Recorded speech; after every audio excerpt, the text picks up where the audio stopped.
Taking a break from the norm, which is working on the tracker. Gonna do some fall winter preparations, so hopefully gonna mow the grass for the last time, shut off the bibs, somewhat winterize the camper the way that I do it at least, and yeah, to show you what I do to get ready for the fall time, and I'll even show you what to look forward to in the tracker because we have some new updates. I won't show you what the tracker looks like currently, but I think you can tell something has changed. Looking forward to it. In this video, you'll see me use my wife's grandfather's lawn tractor. It's an old workhorse, has a lot of sentimental value, and I believe it's from the 1980s, if I can remember correctly. It is a unit. I absolutely love using it.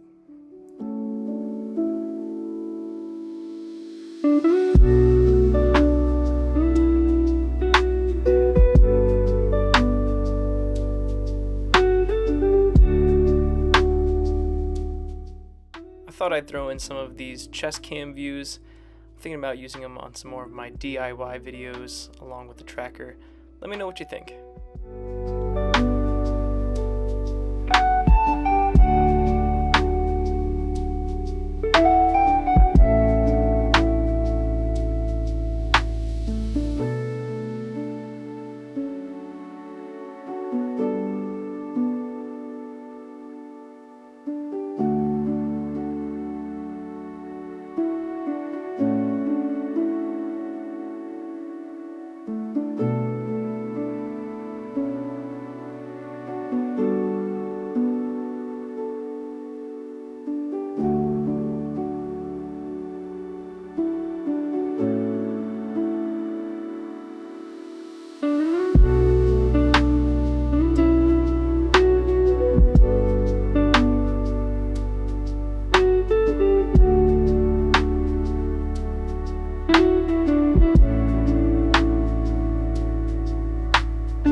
We're finishing up on one side of the house and we're going to move on to the other side.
Of course, I definitely needed to grab all of these weeds up. As you can see, I couldn't even get them all. I'm gonna have to come back and spray some weed killer on them.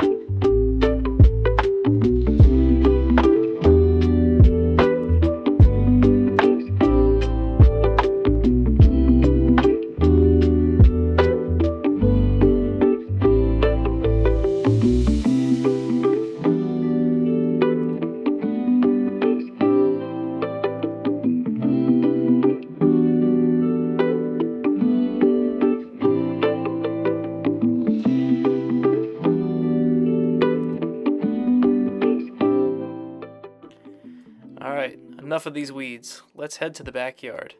Which I gotta say, my backyard grows like none other. In comparison to the front yard, I could probably cut this twice a week if I really wanted to.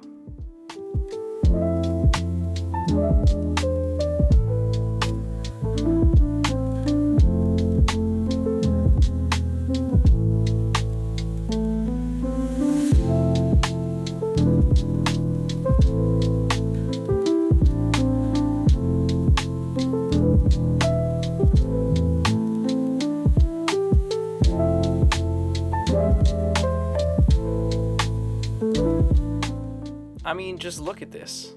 It's probably because our dogs have fertilized it over the years, but if I could transplant some of this to the front yard, I bet it could look a lot better. Anyway, let's keep cutting the grass.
Alright, grass is done, but attention to detail.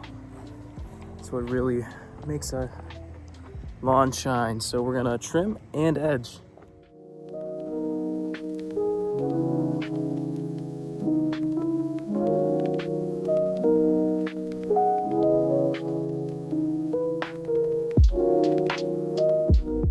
If you haven't found out by now, to get a nice edge line, all you really have to do is turn the trimmer over. The trim line is perpendicular to the ground instead of parallel. From here, it's just really cutting a nice straight line along the pavement, or in this case, along the concrete.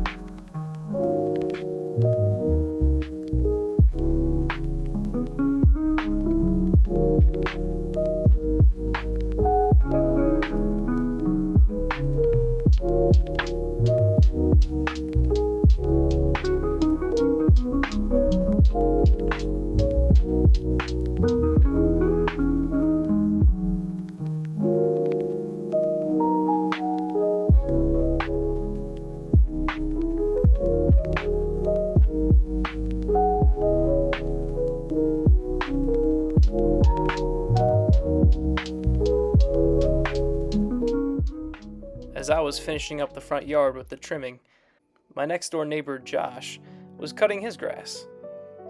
Josh is subscribed to my videos. I appreciate it. Hope you're watching, and thanks for watching. Josh and his family are some of the best neighbors anybody could ask for. You really can't pick your neighbors, but I'm glad we live next to them. Here's Josh cutting some straight lines into his grass. I gotta say, his lines look really nice.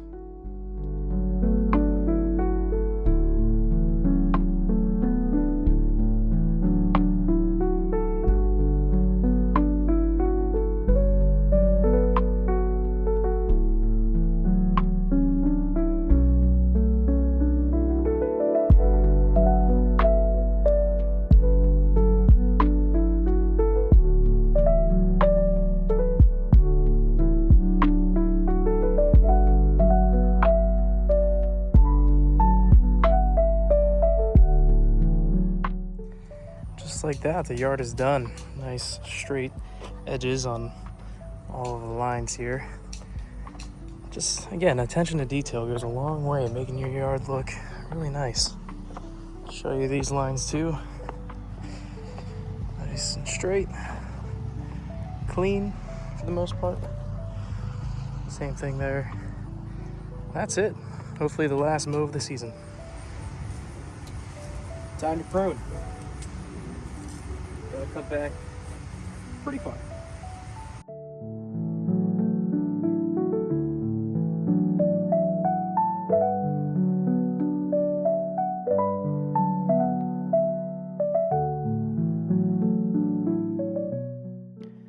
As I'm pruning this hydrangea, I'm pretty sure you're supposed to take off about 12 to 18 inches. I'm trying to remember this correctly, but you really want to trim it back pretty far.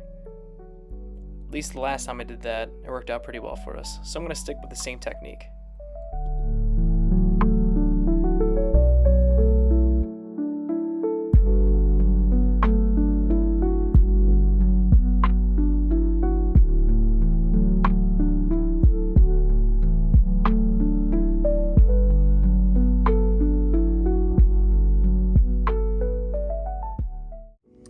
When it comes to winterizing the camper, I really don't do exactly what you're supposed to do, but this has been working out for me. I just take these plugs off.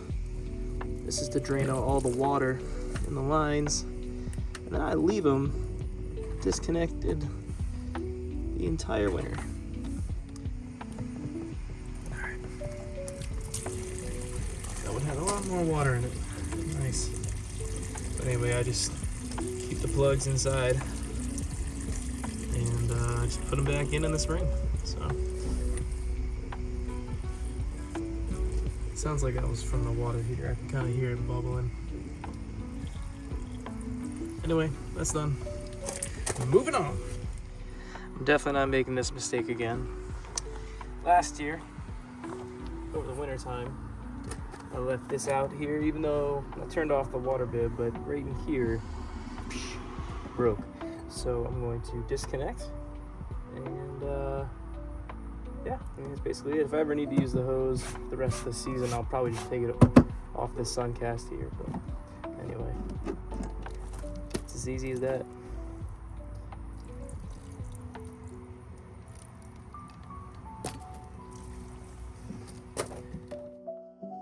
All right, for hose bib number 1, this is to the front of the house. I'm just gonna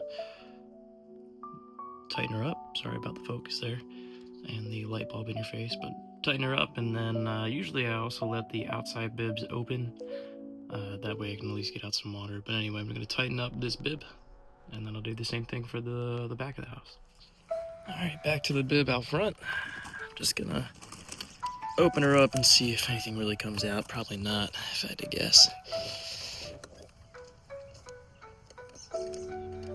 Yeah, nothing. And again, I just leave it open.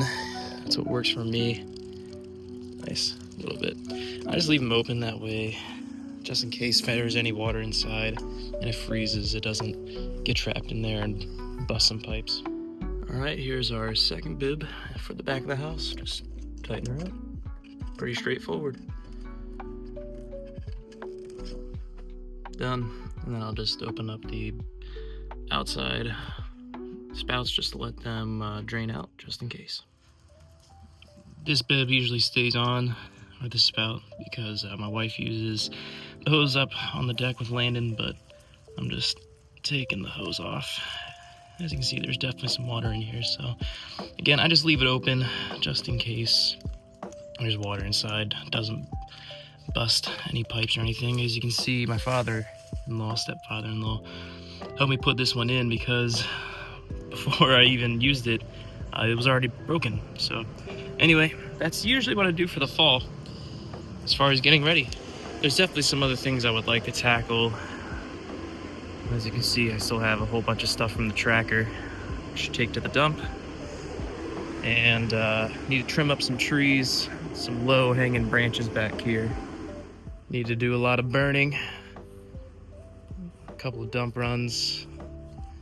And then honestly, I really want to turn this into an entertainment space down here. So hopefully this will look much different come springtime. That is the goal. I hope y'all liked the video. Please like and subscribe and share with your friends, colleagues, and whoever else. Also, I hope this inspires you to get some stuff done around your house. See you in the next episode.